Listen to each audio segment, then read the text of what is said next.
तलवार और तकदीर। सदियों पहले हिंदुस्तान के दखनी इलाके में एक शानदार रियासत होती थी, फिरोजगढ़। उसके बादशाह सुल्तान आरिफुद्दीन एक अक्लमंद और दिल गिरफ्ता इंसान थे। उनका एक ही बेटा था, शहजादा अयान, जिसे लोग शेरे जवान कहते थे। अयान बचपन से तलवारबाज था, लेकिन उसके दिल में जंग से ज्यादा मोहब्बत का जादू था। फिरोजगढ़ के साथ लगती थी राजपूताना की रियासत देवगढ़, जिसका हुक्मरान था राजा वीर सिंह, और उसकी एक बेटी थी राजकुमारी मीरा। मीरा के हुस्न का जिक्र सभी महफिलों में होता। अयान ने उसे पहली बार तब देखा जब वो देवगढ़ के मेला में एक फकीर के भेस में गया था।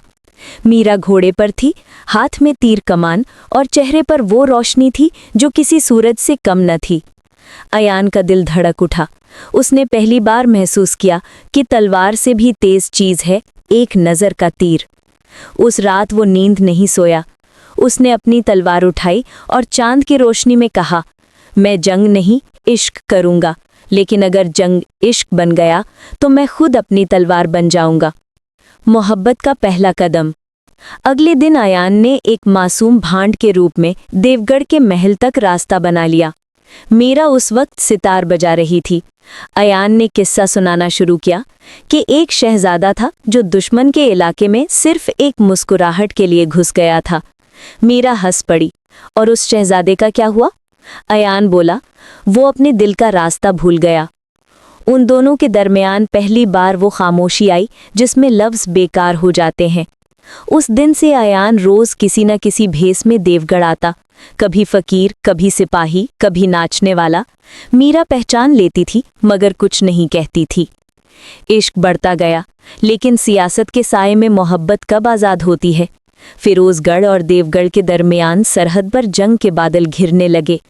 राजा वीर सिंह ने मीरा की शादी एक अफगान सरदार के बेटे से तय कर दी, रियासतों के रिश्तों के लिए। जंग का आगाज। अयान ने अपने बाप सुल्तान आरिफुद्दीन से कहा, अब्बू जान, अगर जंग लिखी है तो इजाज़त दीजिए, पर मैं जंग में दुश्मन नहीं, अपनी तकदीर से लड़ने जा रहा हूँ।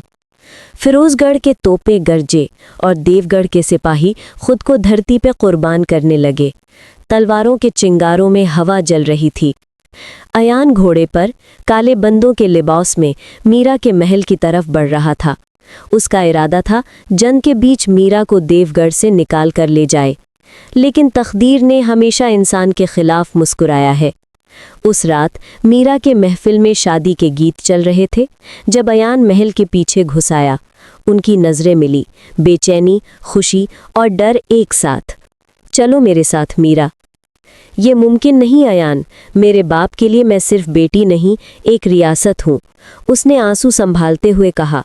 लेकिन अगर तुम्हारे बिना जिंदगी हुई तो वो जंग से भी बुरी होगी। अयान ने कहा, तो फिर जंग भी जीतनी पड़ेगी।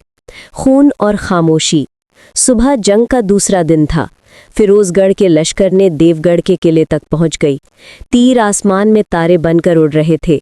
अयान ने तलवार घुमाकर 2 सिपाहियों को गिरा दिया, लेकिन उसका दिल तलवार नहीं, दुआ मांग रहा था। खुदा, मीरा को महफूज रखना। उसी वक्त एक तीर उसके कंधे में लगा। उसने दर्द पहचाना नहीं, बस घोड़ा आगे बढ़ाया, लेकिन फिर दूसरा तीर उसके सीने में घुस गया। देवगढ़ के लश्कर से नहीं, बल्कि उसके खुद के दोस्त कमल के हाथ से।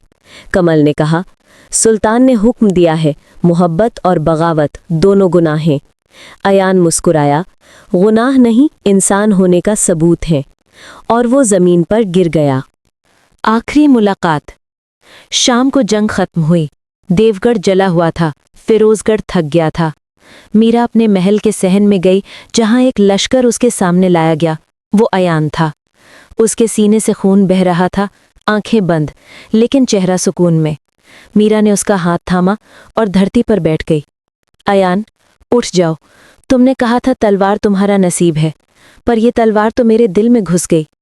अयान ने आंखें खोली, कमज़ोर मुस्कुराहट के साथ बोला, मैं जीता नहीं, लेकिन मेरे इश्क ने दोनों रियासतें मिटा दी।